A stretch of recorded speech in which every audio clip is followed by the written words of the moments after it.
Good morning children.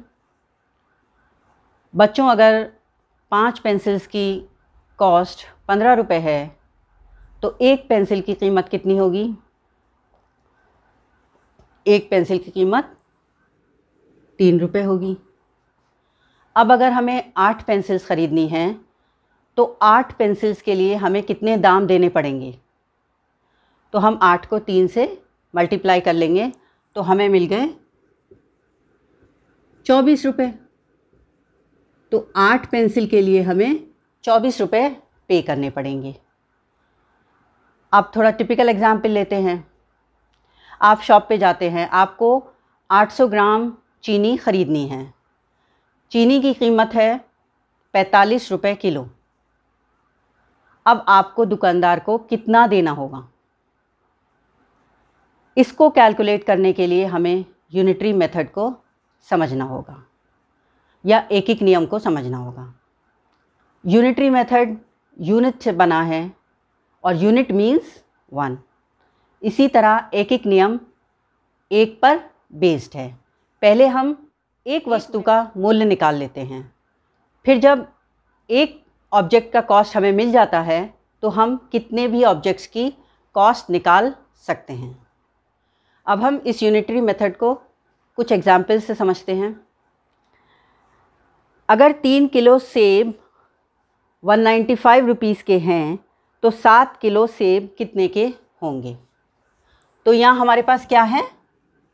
हमारे पास है 3 kilo सेब और उनकी कॉस्ट है 195 रुपये। तो क्या करेंगे हम इसमें? सबसे पहले हम इसमें 1 किलो की निकालेंगे कॉस्ट। 1 किलो की कॉस्ट होगी 195/3। अब हम इसको काटते हैं। 3 6 18, 1 बचा, 3 5 15। तो 1 किलो सेब की कॉस्ट आई 65 रुपीज़। और जब हमें 1 किलो की कॉस्ट मिल गई तो हम 7 किलो की निकाल सकते हैं। 7 किलो की होगी 65 × 7।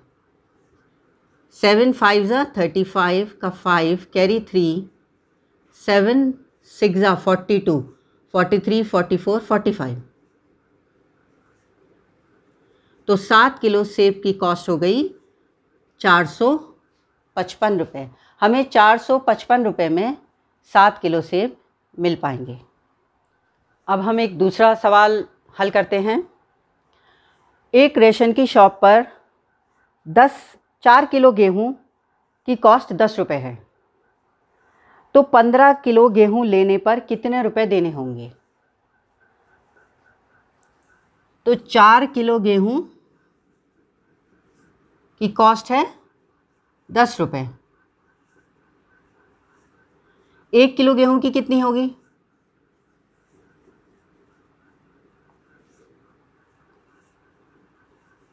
10/4। तो ये हम अलग से डिवाइड करके देख सकते हैं। 10 को 4 से डिवाइड किया तो 4 2 8, 2 बचा, पॉइंट लगाया 0, 4 5 20। तो ये हमारा आ गया 2.5 या 2.50 रुपये, 2.5 रुपया।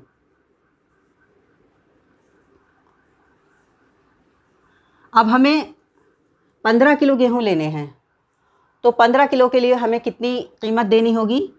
तो 15 किलो के लिए हम क्या करेंगे? 2.5 × 15, 2.50 × 15, 15 0 15 5 75, 5 कैरी 7, 15 2 30 और 7 37.50। तो इसके लिए हमें देने होंगे 37 रुपये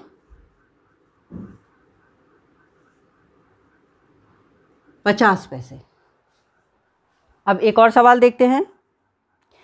एक रेलगाड़ी 300 किलोमीटर की दूरी 6 घंटे में तय करती है। इसी चाल से वह रेलगाड़ी 500 किलोमीटर की दूरी कितने समय में तय करेगी?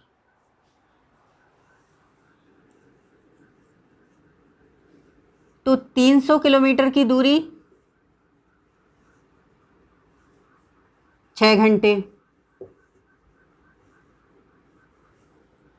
1 किलोमीटर, 1 किलोमीटर के लिए लगेंगे 6/300 घंटे। और हमें निकालना है 500 किलोमीटर की दूरी वो रेलगाड़ी कितने देर में तय करेगी। तो 500 किलोमीटर के लिए करेंगे 6/300 इंटू 500। 2 0 से कट गए, 3 एकम 3, 3 दूनी 6। अब इसको हम मल्टीप्लाई करें, 2 इंटू 5 10। तो इसमें 500 किलोमीटर की दूरी तय करने में लगेंगे रेलगाड़ी को 10 घंटे। तो हमने निकाला कि 300 किलोमीटर 6 घंटे में, तो 1 किलोमीटर का निकाल लिया।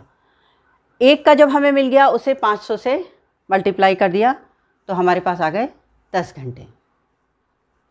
अब हम आते हैं अपने ओरिजिनल क्वेश्चन पे। हमें 800 ग्राम चीनी लेनी थी और चीनी की कॉस्ट है 45 रुपीज़। तो 1 किलो चीनी की कॉस्ट है 45 रुपीज़। 1 किलो बराबर होते हैं 1000 ग्राम। तो 1000 ग्राम की कॉस्ट है 45 रुपीज़। 1 ग्राम की कॉस्ट कितनी होगी? 1 ग्राम की कॉस्ट होगी 45/1000। तो ये हम 1 ग्राम की हमारी आ गई। अब हमें निकालनी है 800 ग्राम की। तो 800 ग्राम की निकालने के लिए हम क्या करेंगे? 45/1000 इंटू 800। 2 0 से कैंसिल, और हम इसको मल्टीप्लाई करते हैं। 8 5 ज़ा 40, 0 कैरी 4, 8 4 ज़ा 32 और 4 36। तो ये हमारा आया 360 न्यूमरेटर में, और डिनोमिनेटर में हमारा आया 10। 0 0 कैंसिल, तो ये हमारे पास आया 36। तो 800 ग्राम चीनी लेने के लिए हमें 36 रुपये देने पड़ेंगे।